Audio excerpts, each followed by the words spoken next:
نحمده ونصلي على رسوله الكريم اما بعد فاعوذ بالله من الشيطان الرجيم بسم الله الرحمن الرحيم إياك نعبد وإياك نستعين۔ اے اللہ، ہم آپ ہی کی عبادت کرتے ہیں اور آپ ہی سے مدد طلب کرتے ہیں۔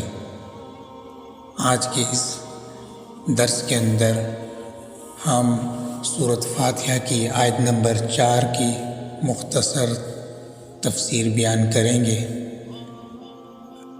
تو اس آیت کے اندر بندے کی عاجزی کا اظہار اللہ تعالیٰ یوں ذکر کرتے ہیں، وہ ہے کہ اس آیت میں 2 جملے ہیں۔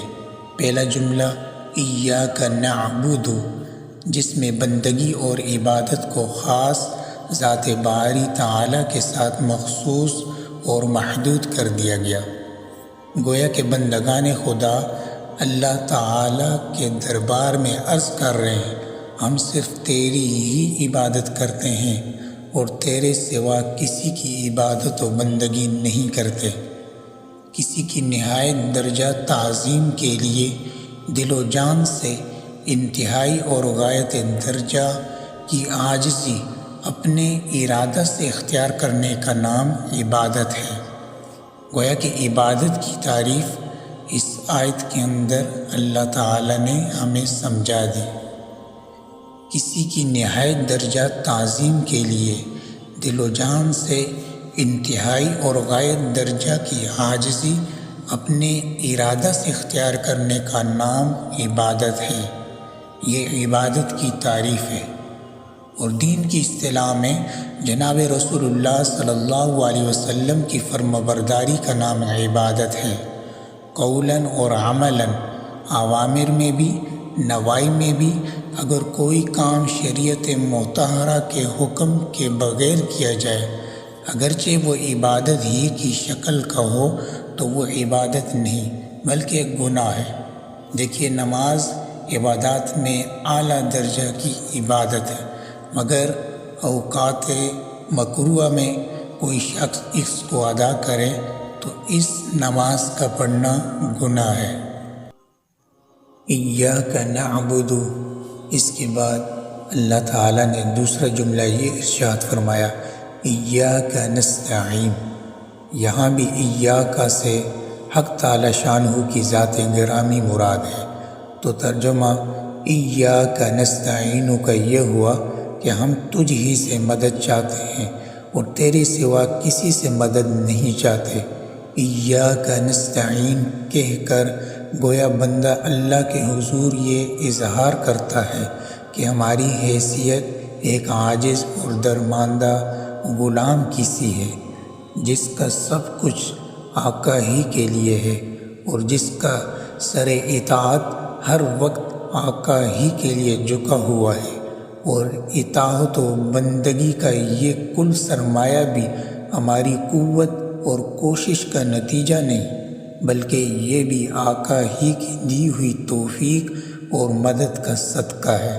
الغرض، جب بندہ ایاک نعبد و ایاک نستعین کہہ کر اپنے مالک، خالق، رازق اور مربی کو خطاب کرتا ہے تو وہ اللہ تعالیٰ کو حاضر و ناظر سمجھ کر کہتا ہے، اے خدا، ہم تیری ذات و صفات کا اقرار کر چکے ہیں، اس لیے ہم تیری ہی عبادت کرتے ہیں اور تجھ ہی سے مدد طلب کرتے ہیں۔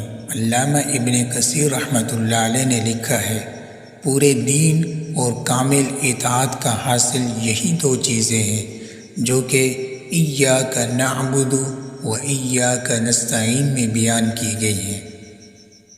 حضرت سفیان ثوری رحمۃ اللہ علیہ کا مقام خوف۔ شیخ سفیان ثوری رحمۃ اللہ علیہ جو ایک مشہور بزرگ اور ولی اللہ گزرے ہیں، ایک روز مغرب کی نماز کی امامت کر رہے تھے، جس وقت اس آیت ایاک نعبد و ایاک نستعین زبان سے انہوں نے نکالا تو بے ہوش ہو کر گر پڑے۔ جب ہوش میں آئے تو لوگوں نے پوچھا کہ اے حضرت، کیا ہوا تھا؟ تو آپ نے جواب دیا، جس وقت میں ایاک نعبد و ایاک نستعین کو پڑھا میں نے کہا خوف میرے دل پر غالب ہوا، کہیں میں اپنے اس کہنے میں جھوٹا تو نہیں قرار پاؤں گا۔ اسی واسطے بعض علماء کرام نے فرمایا ہے ہر شخص کو اپنے دل میں نادم اور شرمندہ ہونا چاہیے کہ وہ ہر مرتبہ نماز میں اپنے پروردگار کے روبرو کھڑے ہو کر ایاک نعبد و ایاک نستعین کہہ کر جھوٹ تو نہیں بول رہا۔ دعا فرمائیں اللہ تعالی ہمیں ان باتوں پر عمل کرنے کی توفیق عطا فرمائے۔ یا اللہ، آپ کی عبادت و بندگی آپ ہی کی توفیق سے ممکن ہے۔ اے اللہ، اپنی ہدایت سے ہم کو نواز دے، اپنی کامل عبادیت اور غلامی ہم کو نصیب فرما اور صراط مستقیم پر چلنا اور اس پر قائم رہنا مقدر فرما۔ وآخر دعوانا ان الحمد للہ رب العالمین۔